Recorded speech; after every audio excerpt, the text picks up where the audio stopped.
Hello everyone, hope you are doing good. In this tutorial, I'll be showing you how to add timer to your Shopify store.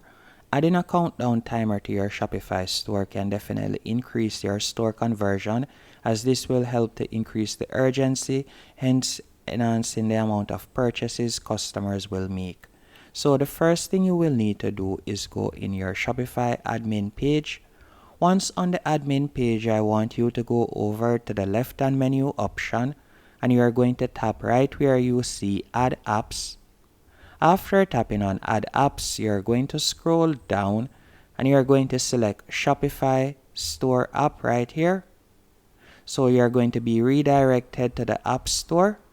Once on the App Store, I want you to tap on the search bar and from here you are going to type in timer. Then you are going to select timer. After doing that, we are going to see numerous apps that we can use.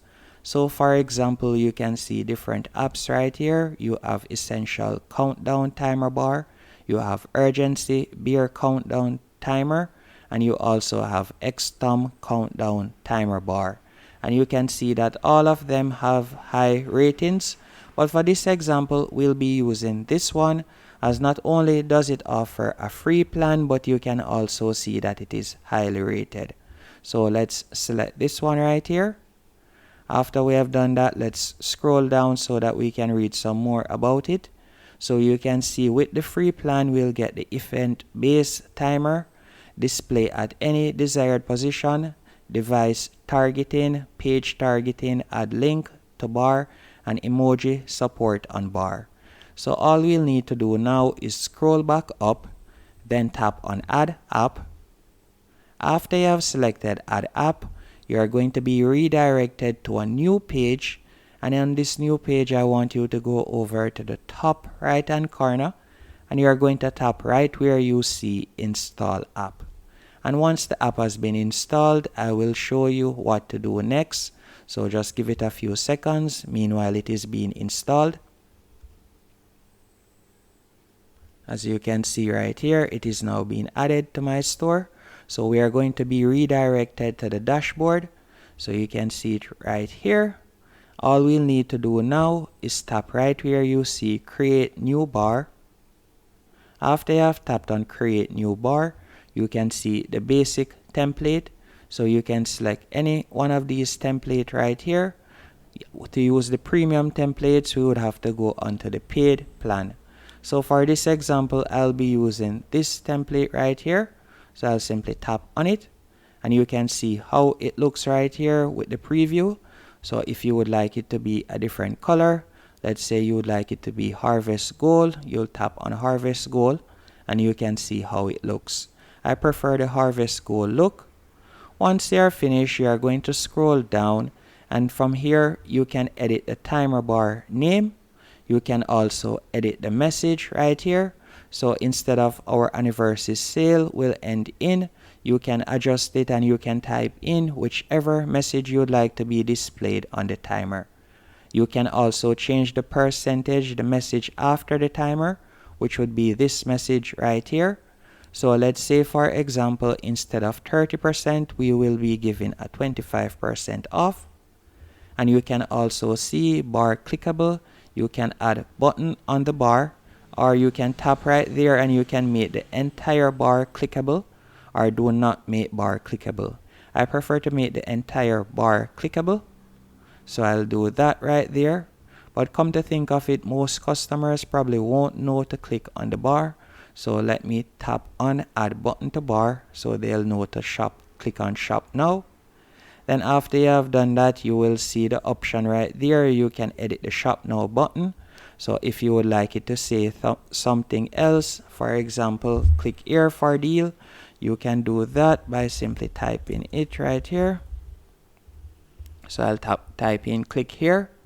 After you have done that, you will see link URL. So you can either choose whether you would like to open the link in a new tab after clicking on this. So you can add the product page that you would like to direct them to. You could add that product page right here. Or you can insert language code into the link, as you can see right there. Also, we are going to scroll down and you will see include the close button, so I'm going to leave that as no.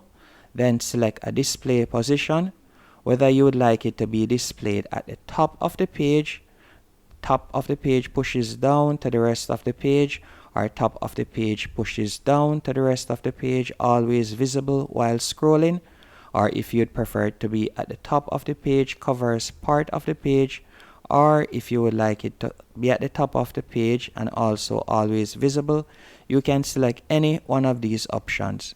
I will leave it as is, so it is always visible.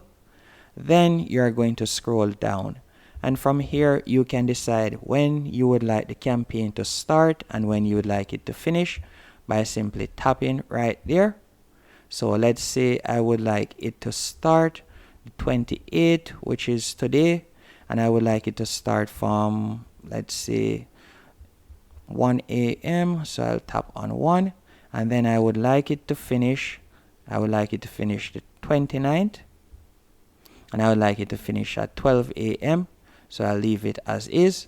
Then after doing that, I'm going to scroll down, and you can see right there, countdown from defined start time.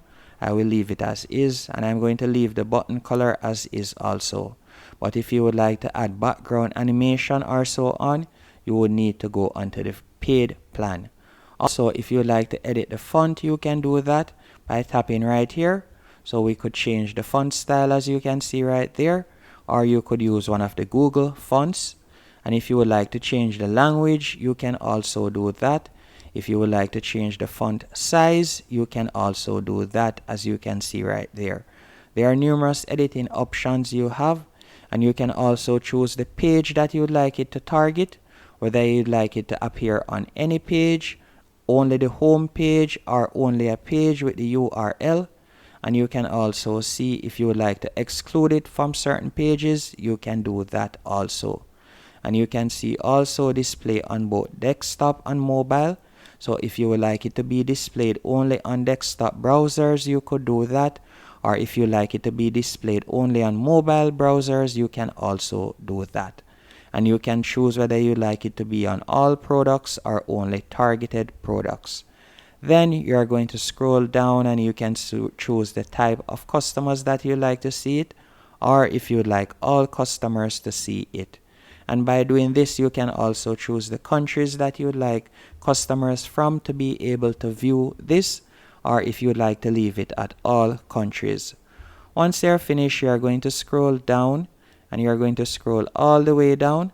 Then you're going to tap on save, as you can see right here.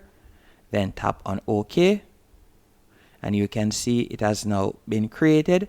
So now that we have created our timer, it is time to check and see if it is there. So you can see it right here. Our timer is now active. So let's go onto our store and see if it is there. So we're going to go over to the left hand menu option. Then right where you see online store, we're going to tap right there to see if our timer appears. And you can see the timer at the top of the page right here. And if I were to go onto a different page, let's say I were to go onto the product page, you should still see the timer at the top, and you can see that it is at the top right there. And if I were to tap on click here, remember that I did not change the page that I would like it to go to. Remember, I told you to add a different URL, so it would redirect me to this URL.